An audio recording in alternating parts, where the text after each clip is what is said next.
Alléluia. Alors, c'est vraiment une grande joie pour moi d'être ici devant vous aujourd'hui, surtout en ce jour particulier de Shavuot, que le docteur Jacques a introduit tout à l'heure. Et je voulais simplement ajouter par rapport à ce que mon épouse disait, que en fait elle a commencé sa carrière de mannequin à 27 ans. Là, quand les personnes arrêtent le mannequinat, mon épouse a commencé. Ce qui veut dire que nous sommes toujours dans des cycles de bénédiction, dans des cycles de temps, qu'il est important de les reconnaître. Parce que c'est au moment où Dieu a choisi que les choses se manifestent. Des fois, on part beaucoup trop en avant et on croit rater notre projet alors que finalement, Dieu avait choisi un temps particulier. Et on va centrer justement notre message sur le fait qu'il est tellement important de reconnaître les opportunités de Dieu, les occasions favorables, le kairos. Toute la différence entre le temps chronos et le temps kairos. Et nous sommes en tant que chrétiens, remplis du Saint-Esprit, par la grâce de Dieu, l'importance d'avoir les yeux ouverts, l'importance de bien entendre mon Seigneur, l'importance de reconnaître les temps favorables. Et nous sommes dans un temps de faveur. Amen. Dis à ton voisin, je suis dans un temps de faveur. Dans un temps de faveur. Répète, tu es dans un temps de faveur. Alléluia. Alors non seulement nous sommes dans un temps de faveur parce que c'est Shavuot, mais en plus nous sommes dans un temps de jubilé. Nous aurons le temps de voir tout cela. Et j'avais reçu une parole tout à l'heure de la part du Seigneur et je ne veux pas l'oublier, donc je vous la dis tout de suite. Et le Seigneur disait laisse la part qui me revient. Ceci est mon joug. Laisse-le-moi le porter car mon joug est léger et facile à porter. Comme si quelqu'un voulait se charger d'un joug du Seigneur, alors que le Seigneur veut le libérer de cette charge afin de pouvoir lui-même faire le travail. Donc c'est pour quelqu'un. Alléluia, gloire à Dieu. On va se mettre, on va peut-être se lever quelques instants pour se mettre devant la face de Dieu. Seigneur, nous te louons, nous te bénissons pour ce temps que tu nous donnes, Seigneur, cette période de temps précise, période de faveur et de grâce que tu as déterminée de toute éternité. Seigneur, au nom de Jésus maintenant, je proclame que tous nos sens sont éveillés, que nous avons des yeux pour voir spirituellement, que nous avons des oreilles pour entendre, Seigneur. Et je prends autorité sur tous les esprits d'assoupissement, d'aveuglement, de surdité, afin que nous puissions pleinement rentrer dans ta parole, Seigneur, et recevoir et saisir tout ce que tu as pour nous aujourd'hui. Seigneur, nous proclamons que nous ne sommes pas des paniers percés et que nous allons conserver précieusement et faire grandir tout ce que tu vas semer dans nos vies. Amen. Seigneur, tu es le roi de gloire, le Seigneur Tout-Puissant, le Messie que nous attendons. Seigneur, merci pour ta grâce sur la vie de chacun. Seigneur, merci de remplir chacun encore et encore, Seigneur, parce que nous croyons, Seigneur, que nous allons te voir, t'entendre, Seigneur, d'une manière précise, Seigneur, et qu'aujourd'hui est un jour de transformation. Amen. Amen. Le peuple dit Amen. Amen. Amen. Amen. Amen. Alléluia.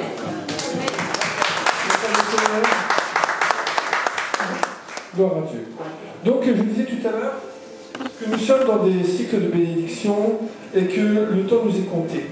En fait, le Seigneur, si le Seigneur a créé le temps, c'est bien parce qu'il l'a borné entre la création et les temps de la fin.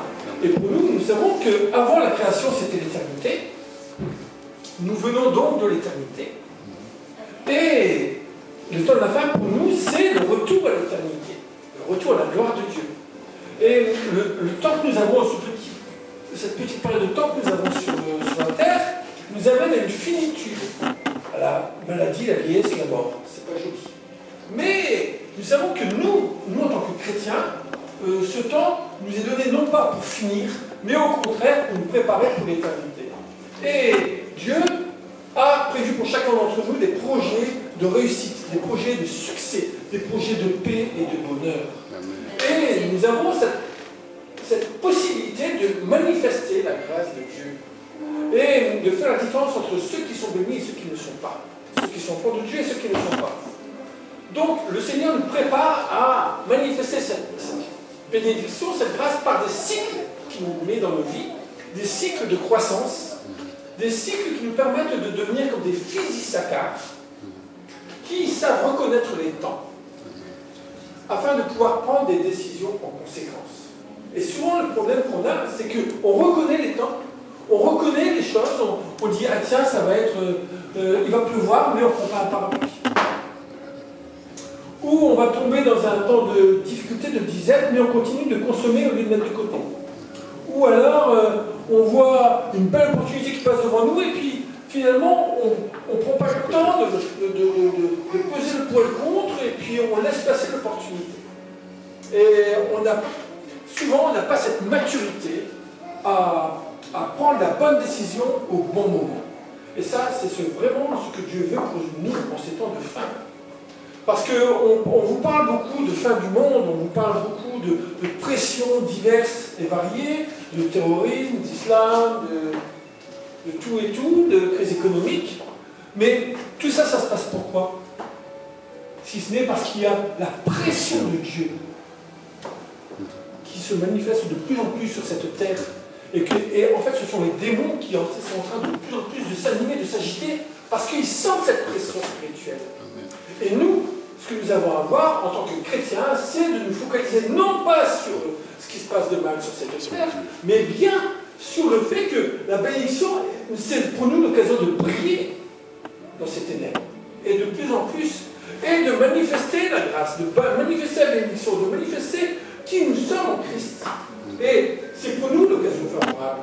Plus cette terre va manifester la famine, l'augmentation des ténèbres, les guerres civiles, les guerres et les rumeurs de guerre, plus pour nous ce sera le moment de briller et de manifester ce shalom qui est toutes les conditions, qui représente une complétude, une entièreté de bénédiction, et qui fait que nous pouvons prospérer à tous égards.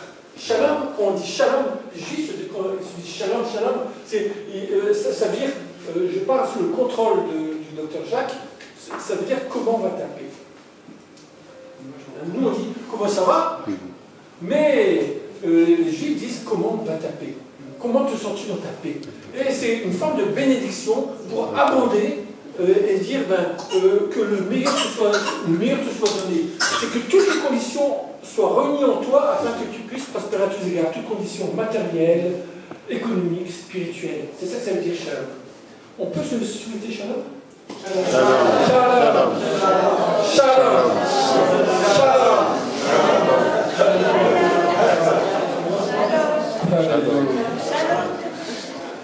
Donc, les fils d'Issachar avaient cette compréhension révélatoire de ce qui les entourait, qui leur permettait de discerner les bonnes actions au bon moment. Ils savaient prendre les bonnes décisions au bon moment.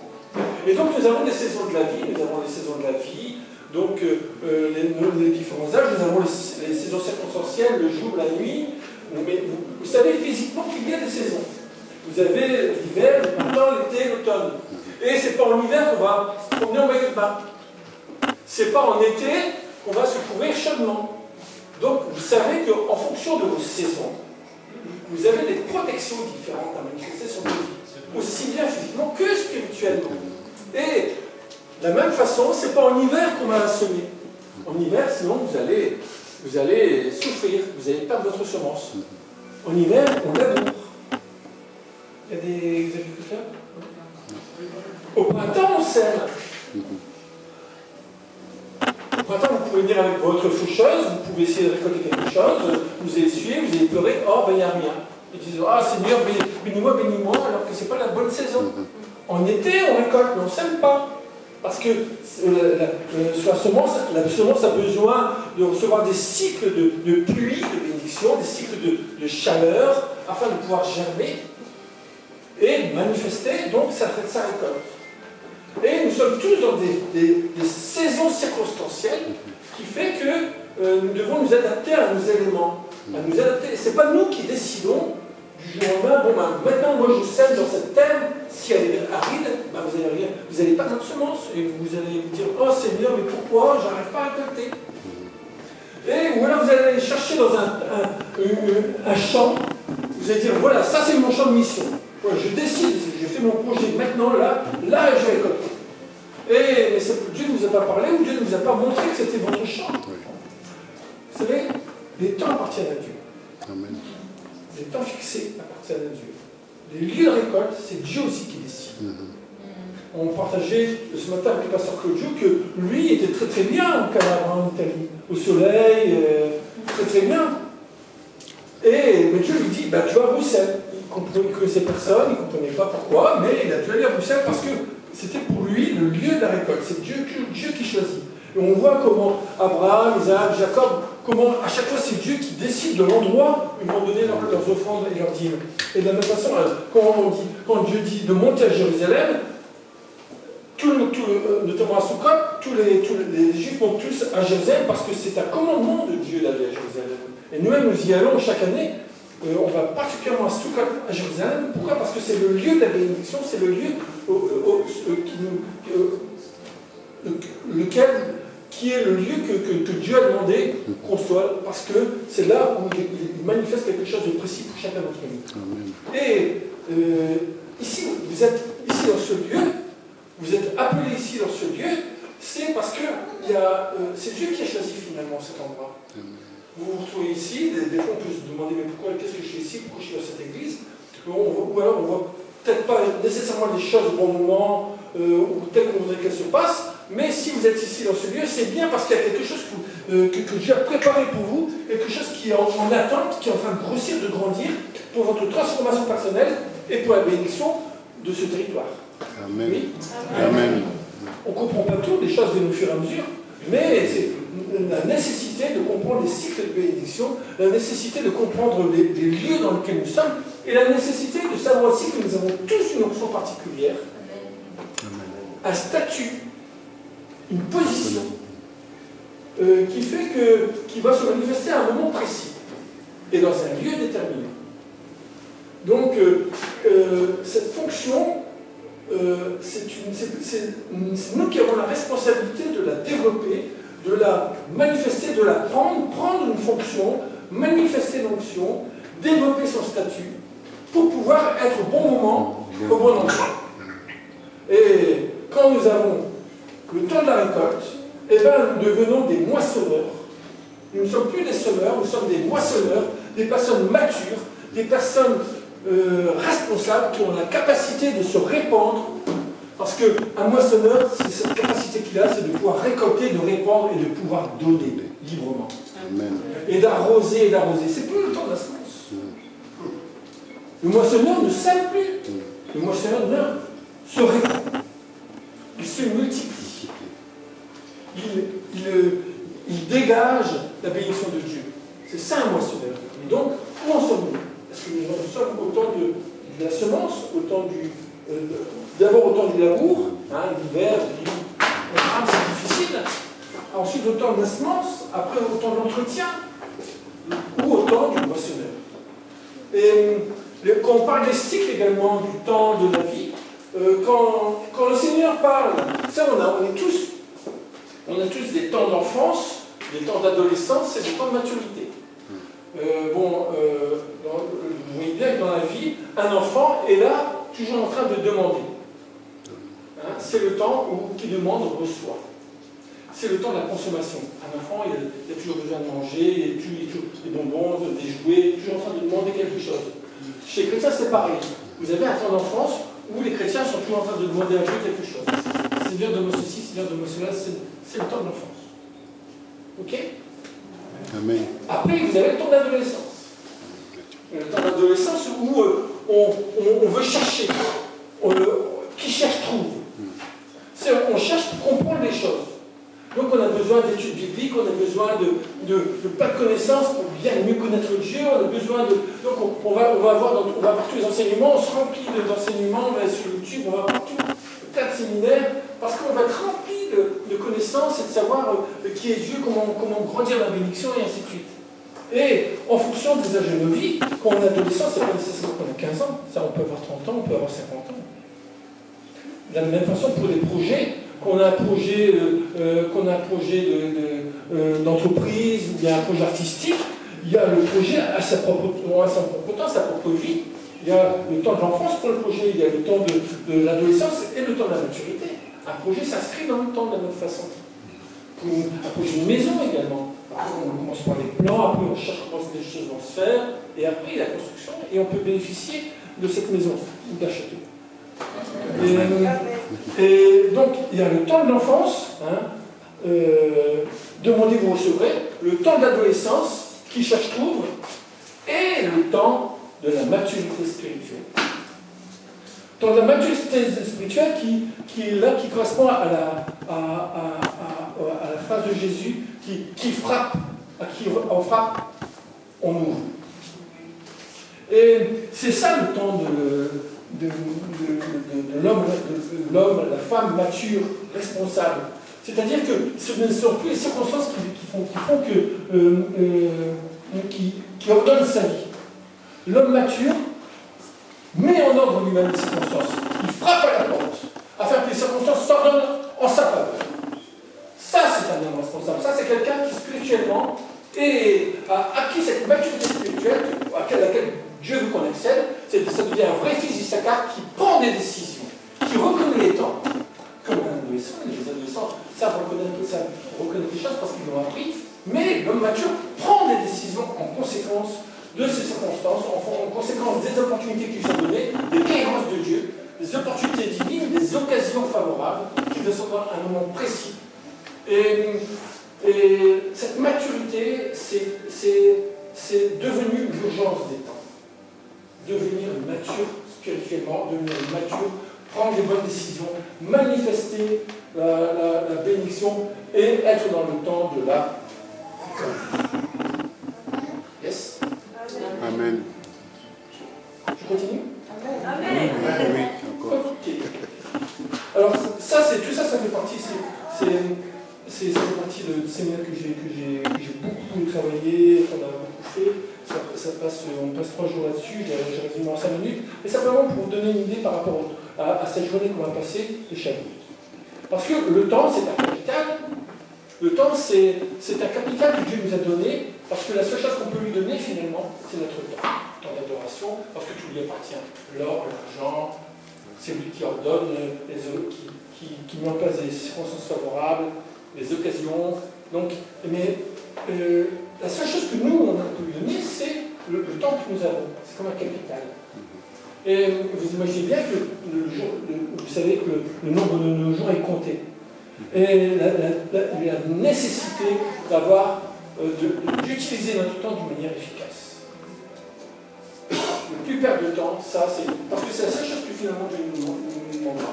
C'est peut-être la seule question. Qu'as-tu fait de ton temps? Qu'as-tu fait de ton temps? Qu'est-ce que tu en fais de ton temps? Voir la télé? Divaguer dans les champs, sans rien faire, se promener comme ça, sans but, errer. Et ce temps est non seulement un capital, mais c'est aussi, pour nous, comme une question à me poser, mais quand est-ce que je vais rentrer dans mon temps? Dieu a fixé des temps précis, des jours marqués, il y a des jours marqués comme ça. Il y a des périodes qui sont marquées, qui sont tout à fait particulières. Et je vous invite à considérer le temps comme une porte, comme un accès. Chaque jour pour vous est un accès qu'il est nécessaire d'ouvrir. Ce dimanche, on ouvre le dimanche à la bénédiction. Lundi, on ouvre ce lundi à la bénédiction. Seigneur, je suis prêt à accueillir toute la bénédiction de ce jour. Chaque mois, c'est pareil. Chaque année, c'est pareil. Pourquoi on fête le 1er janvier? Pourquoi dans toutes ces églises, il y a des programmes? Et donc, chaque occasion, chaque jour est comme un accès à quelque chose de précis que Dieu a pour vous. Parce que Dieu, lui, ne perd pas son temps. Il faut vous dire que pour lui, chaque seconde est précieuse et importante. Alléluia. Amen. On continue? Ok.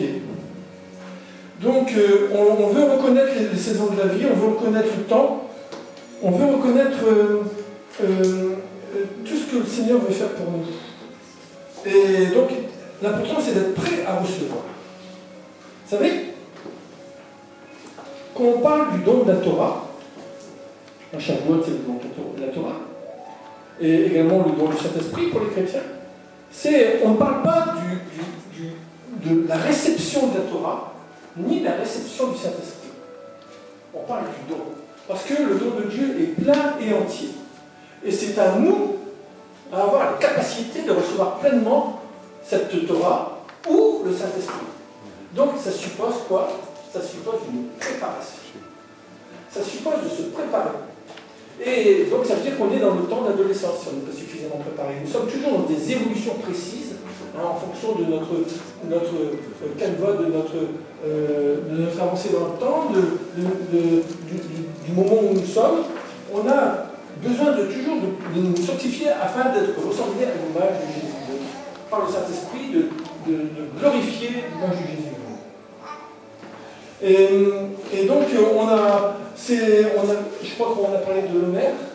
Hein, et donc, tu as parlé du décompte de Lemaire? Ok.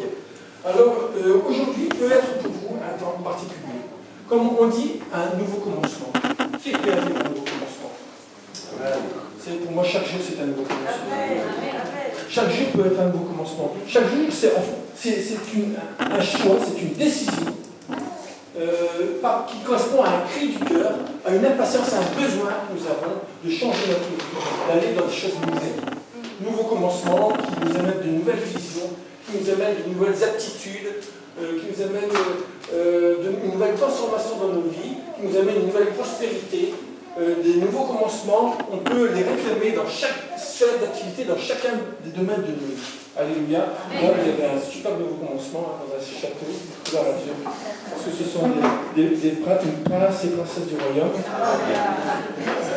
Donc, aujourd'hui, Shavuot peut être pour vous un nouveau commencement.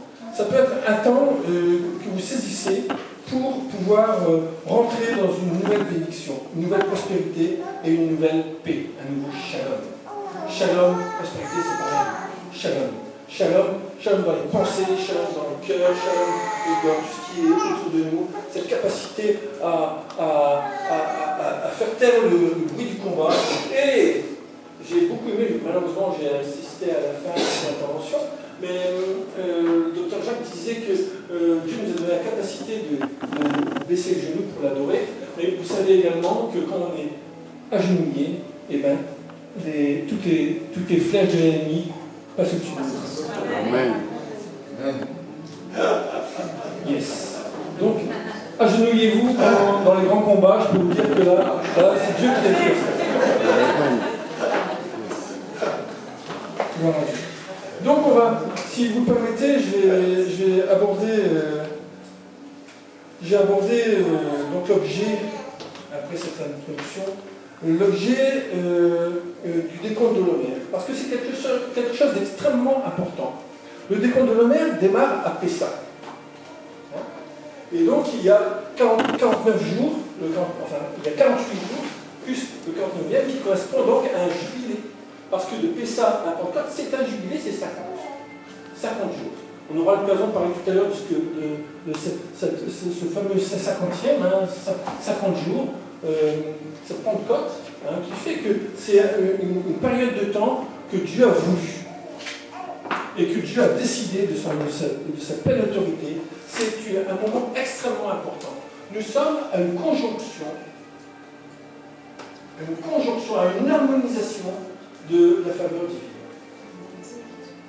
Aujourd'hui, pour vous, ça peut être un nouveau commencement. Vous êtes prêts?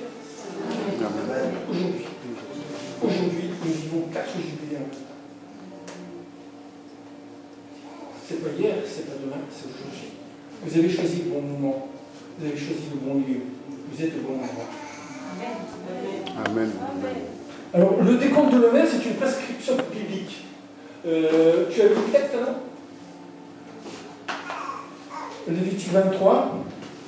Donc, dans Lévitique 23, on voit que Lévitique 23, 10,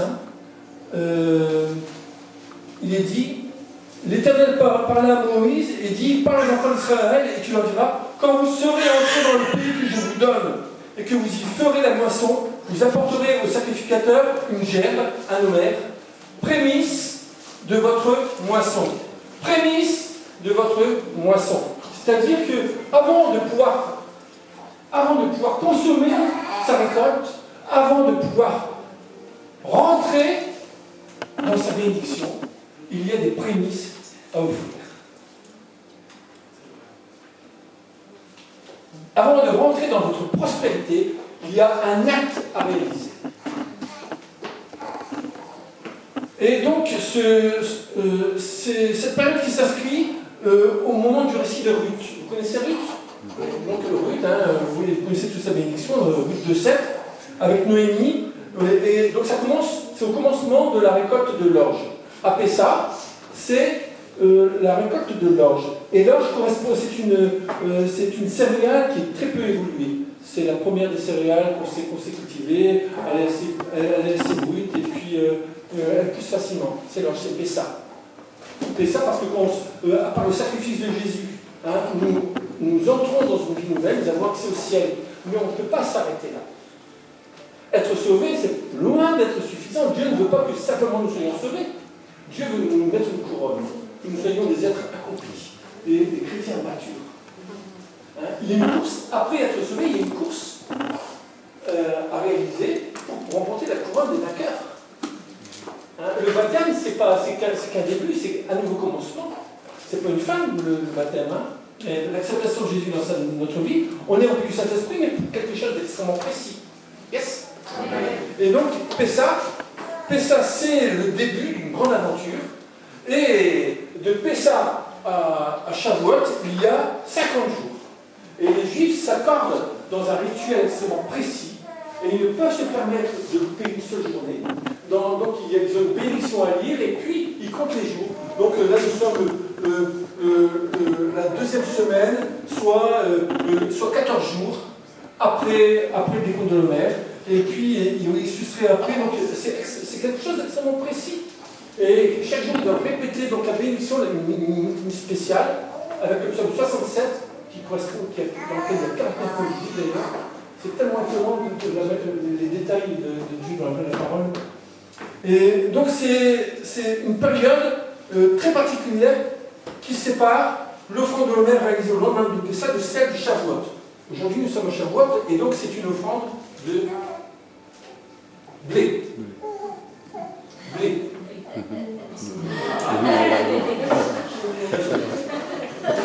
Le blé, pourquoi? Parce que le blé, c'est la céréale la plus noble qui soit.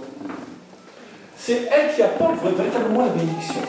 Alors, j'ai passé beaucoup de temps à trouver une gemme. J'ai un peu de blé. Et tout à l'heure, on fera un acte prophétique avec. Alors, ça ne correspond pas exactement à un Homère. Je pense que tout sous ton contrôle. Parce que l'Homère, en fait, correspond à l'équivalent de ce qu'on peut retirer pour fabriquer 2 gâteaux de 2 dixièmes d'épha. Un épha, c'est combien? 2 kilos? C'est 2 kilos. 2 kilos de farine. Donc, on doit avoir une gemme qui nous permet de réaliser 2 gâteaux de 2 dixièmes d'épha, ça fait 400 grammes. 2 gâteaux de 400 grammes. Donc, c'est plus que ça. Mais les Juifs savaient parfaitement, ils connaissaient, ça doit faire 3 fois ça à peu près. C'est ça, 3 fois ça. Donc, ça donne 2 kilos de fleurs de farine, ce qui est le meilleur, et on en fait des gâteaux qu'on offre au Seigneur. Et ce n'est pas nous qui décidons de la quantité. Parce que l'Homère, c'est une quantité. Ce n'est pas seulement une gerbe, c'est une quantité précise, extrêmement précise, de ce que Dieu décide. Dieu décide, vous donnerez ça. Même si vous avez un petit champ, même si vous avez un grand, ou si vous avez un grand champ, vous avez des hectares de blé, vous avez un petit jardin de blé, et bien ça sera toujours la même quantité. Amen. C'est curieux, hein? Nous, dans ce monde-ci, on dit non, il faut la légalité, les riches doivent plus payer que les pauvres, voilà. Et Dieu, c'est pas ça, parce qu'il nous voit tous riches. Amen. Amen. Amen. Et donc, Shavuot était le jour du don de la Torah sur le mont Sinaï, et les Israélites étaient prévenus décompter les jours avec l'impatience, écoutez-moi bien, avec l'impatience d'une personne qui anticipe un moment agréable. Ils savaient qu'ils allaient recevoir quelque chose d'énorme, la Torah. Et donc, ils décomptaient les jours. Ah, il y a on a passé 32 jours, ça fait 30 semaines, enfin c'était quelque chose, une impatience, ils attendaient ça avec un zèle, une persévérance, ils étaient impatients, assoiffés de ce moment qu'ils allaient vivre. Mais ce n'était pas comme un compte à rebours, ce n'était pas une finitude, c'était au contraire comme quelque chose de croissant qui les amenait à de plus en plus ouverts, de façon Pentecôte, nous, c'est pas le don de la Torah, c'est le don du Saint-Esprit. Et c'est cette capacité à être de plus en plus assoiffé de Dieu afin de devenir capacité pleine et entière pour tout ce que le Saint-Esprit veut répondre dans nos vies. Et Dieu, quand Dieu donne le Saint-Esprit, c'est tout le Saint-Esprit. C'est pas une petite part, c'est pas une petite mesure. C'est à nous de nous préparer pour devenir cette immense capacité qui permettrait de contenir Dieu afin d'être à son image. Amen. Amen. Et donc, c'était une préparation à recevoir la Torah, c'était une injonction à brider ses pulsions, à se repentir, et c'était un niveau supérieur d'engagement et de préparation à l'étude, de préparation à étudier la parole. Les Juifs passent leur nuit, ils passent leur nuit durant cette période, leur nuit à étudier la parole. Ils passent leur nuit. Et nous, notre justice doit dépasser, notre propre justice doit dépasser ce que font les Juifs parce qu'ils connaissent pas le Saint-Esprit. Nous, on l'a. Notre justice doit dépasser celle des scribes et des pharisiens. On doit la faire plus que. Alors, le Zohar enseigne qu'il y avait les 7 semaines qui séparent Pessah de Shavuot sont à l'instar des 7 jours qui suivent le flux d'une femme. Un temps de purification de l'impureté dont les enfants d'Israël s'étaient chargés. Et donc, il y a entre les 7 semaines, les 7 années du cycle de la terre, les 7 cycles de 7 ans qui annoncent le jubilé, ça confère un rôle majeur dans l'harmonie de la création. Chaque jour, les Hébreux doivent franchir une étape morale et spirituelle supplémentaire afin de parvenir à un niveau de perfection pour recevoir la Torah. Et ce qui est extraordinaire, c'est que on appelle cette fête-là aussi la fête fleurie. Pourquoi? Parce que quand Dieu a donné sa Torah sur le mont Sinaï c'était un désert, c'était une montagne totalement aride. Et pourtant on voit dans la Bible que Dieu demande à ce que les bêtes ne viennent pas manger l'herbe et les fleurs.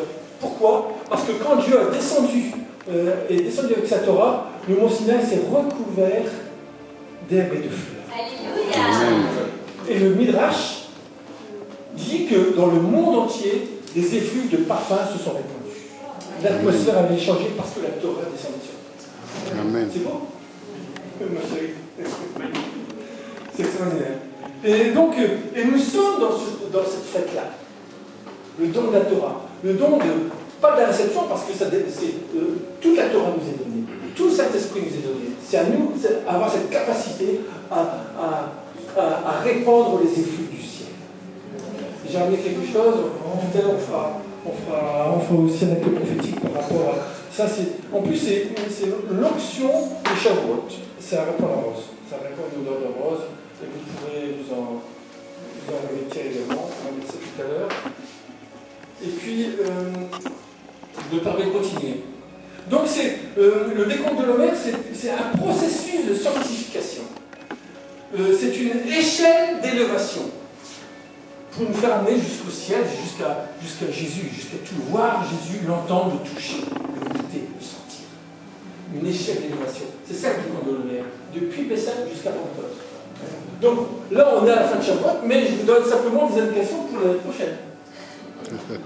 Entre Pessah et Shavuot, vous savez que vous avez cette opportunité divine, cette occasion favorable de vous préparer, d'augmenter votre capacité pour pleinement recevoir ce que Dieu a pour vous. Alléluia. Amen. Amen. Amen.